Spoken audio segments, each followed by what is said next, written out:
These movies back for another video, and today is a Matt's movie review, and doing this in collaboration with AJ from AJ's Movie Place.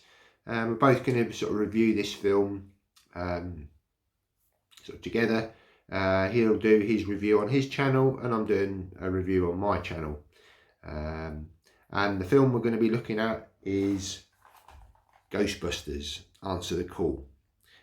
For me, this is a first time watch, and I recently picked this up because I picked up the Ghostbusters 4K Ultimate Collection, and I didn't have this, and I knew that there was a 3D version of it, so I managed to pick it up really cheap on eBay, and yeah, I popped it on in 3D, and so today I'm going to give you my thoughts on this. And if you haven't seen that unboxing of the Ultimate Edition, if you go to my playlists, have a look in there. I think it might be under horror, and there'll be a video in there, or you can scroll down. It's not too many videos back, and yeah, you can have a look at that. So yeah, as I say, go and check out AJ's video on this film as well, and yeah, we're going to have a look at this film today on the channel. So just before we get into that, if you're new to the channel, welcome. Please consider subscribing by hitting the subscribe button down below and hit the notification bell so you will be informed when I upload a new video. Welcome back to existing subscribers. Hope you're all doing well and keeping safe. Please give the video a thumbs up. That really does help out the channel and really do appreciate that. Please leave a comment. Have you seen this film? What did you think of it? Yeah, it's great to have comments, and I try to reply to comments as and when I can. You can also find me on Instagram. I'm over there and I post pictures from time to time. So yeah, if you don't follow me, go and follow me over there. Right, so let's get into the video today. Ghostbusters Answer the Call came out in 2016, and in the UK it was a certificate 12. It's a comedy stroke fantasy genre, and it ran for 1 hour and 56 minutes.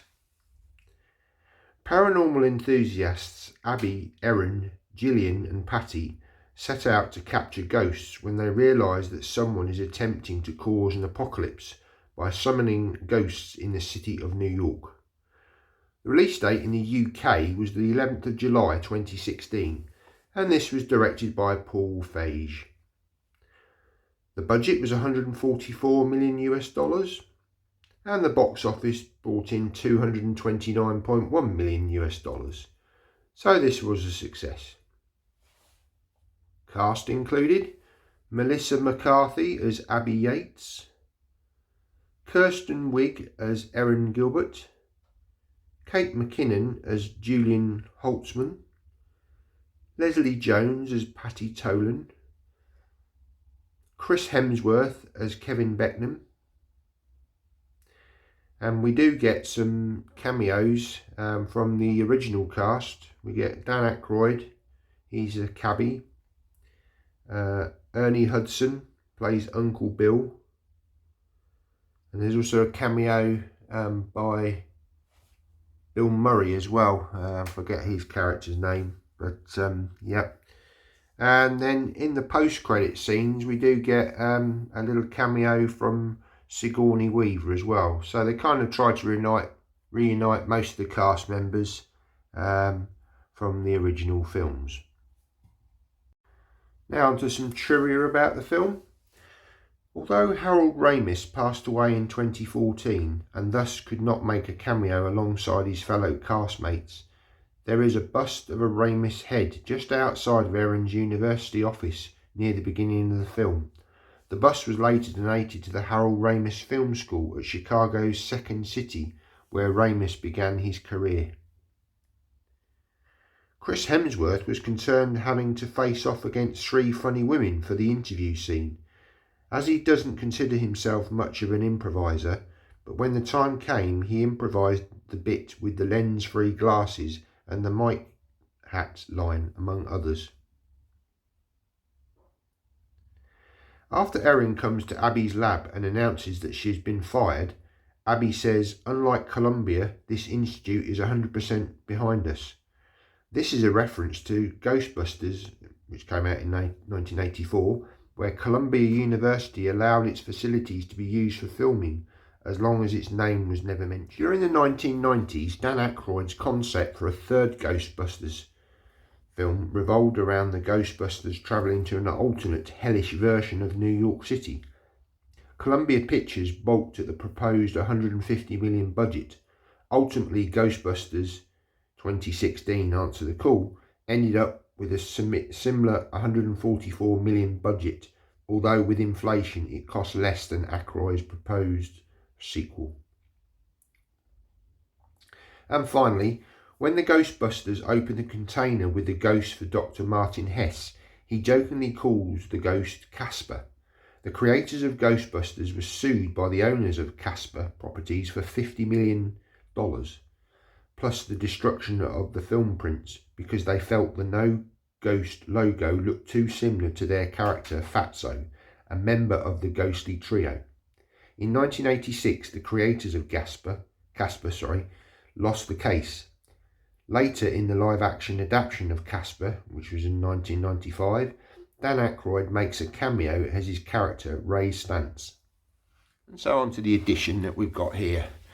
Like I say, this is a 3D and Blu-ray edition, and it comes with a really nice slipcover. This, it's kind of like a sort of matte finish with a gloss sort of picture of the main characters and the Ghostbuster logo. Turn it on the side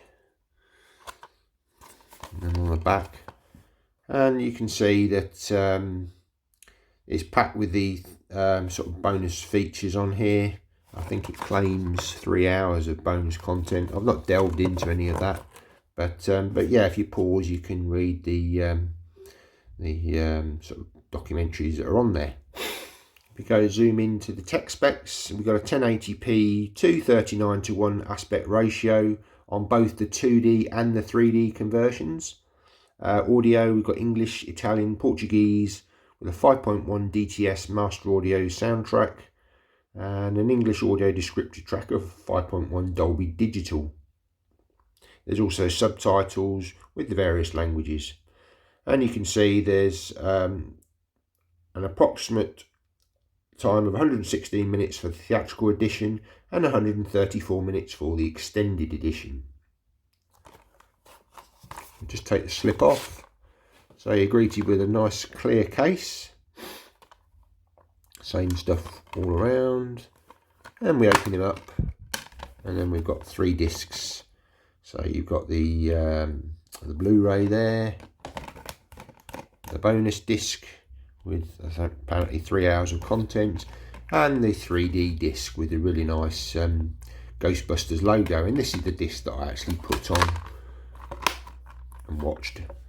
And so on to my thoughts on the film.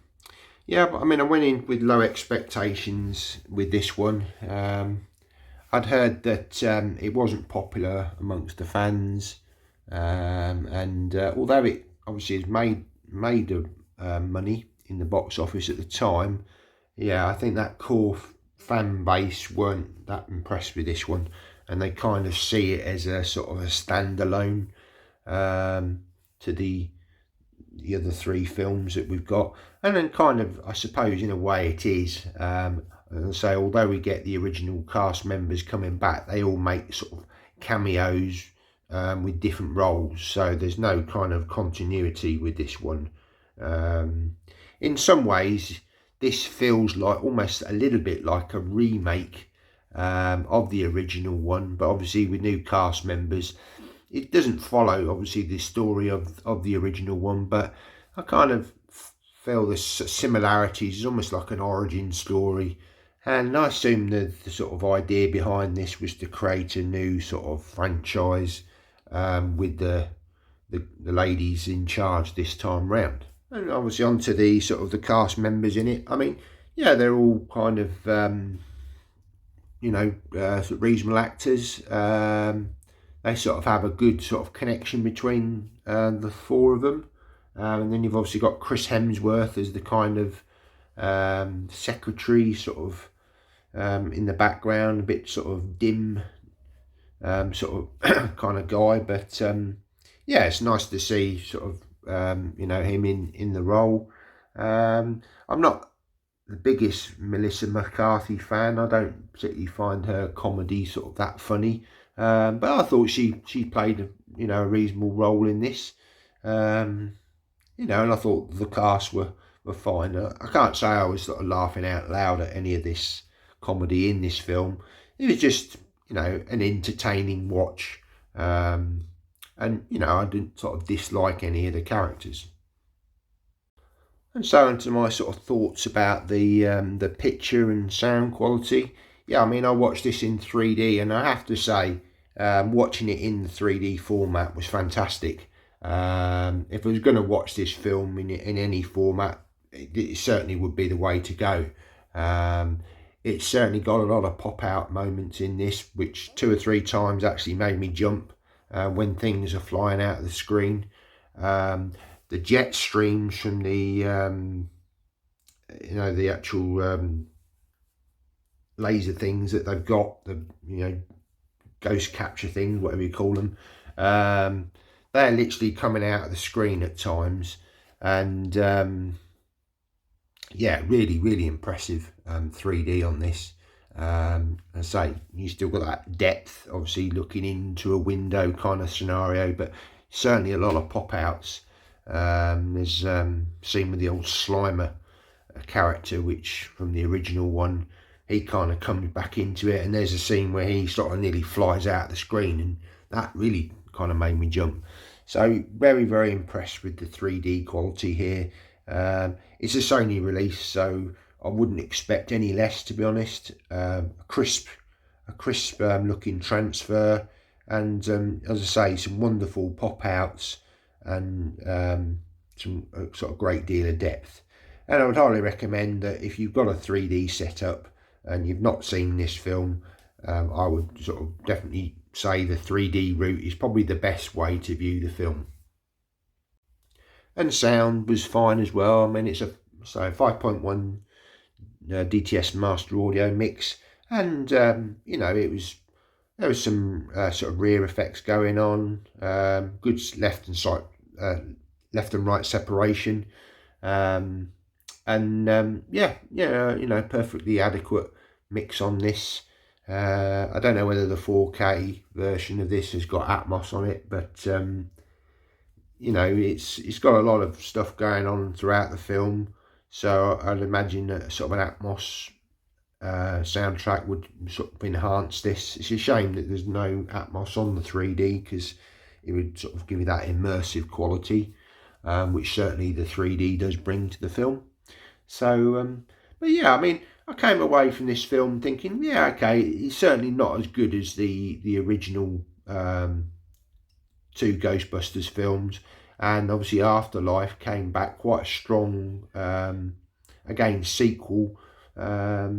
Really enjoyed that one, and I'll probably do a sort of review of that film at a future date. But this one, I didn't mind it. It wasn't as bad as I thought it was going to be. As I say, so it's certainly nowhere near as good as the originals. But certainly the 3D for me really kind of probably not put it up a couple of notches for me. To see a Ghostbusters film in 3D was really quite entertaining. And whilst, like I say, I didn't really sort of connect with any of the characters in the film, I thought Chris Hemsworth, he was quite good in it. But the sort of the group of ladies, whilst fine, they didn't really sort of come across as any sort of really strong character. They all played their part. And it was an okay watch. I wouldn't be sort of revisiting this anytime soon, but at the same time, it's something I would probably certainly have a rewatch of, certainly in the 3D format. And I'll probably delve into these special features at some point.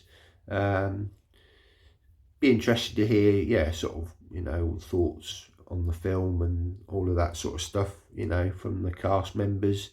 And but yeah, definite thumbs up for me for the 3D presentation on this film. And overall, an average film. You know, so if I was rating this out of 10, I'd probably say about a 5 out of 10. Not as bad as I thought. So guys, that's just my review of the film Ghostbusters Answer the Call. I'd say not as bad as I thought. I expected much worse. Yeah, not the best film in the world, but you know, I'd watch it again, certainly in the 3D format. So yeah, if you haven't checked out the film, you know, I'd say it's worth a watch. You know, I wouldn't go picking up a 4K of it, but yeah, it's, you know, worth watching on a streaming site, or you know, if you pick it up cheap, then why not? You know, it's a fun ride. There's nothing amazing about it, but yeah, I didn't mind it. Anyway, thanks for watching the video, guys. Take care and happy Halloween.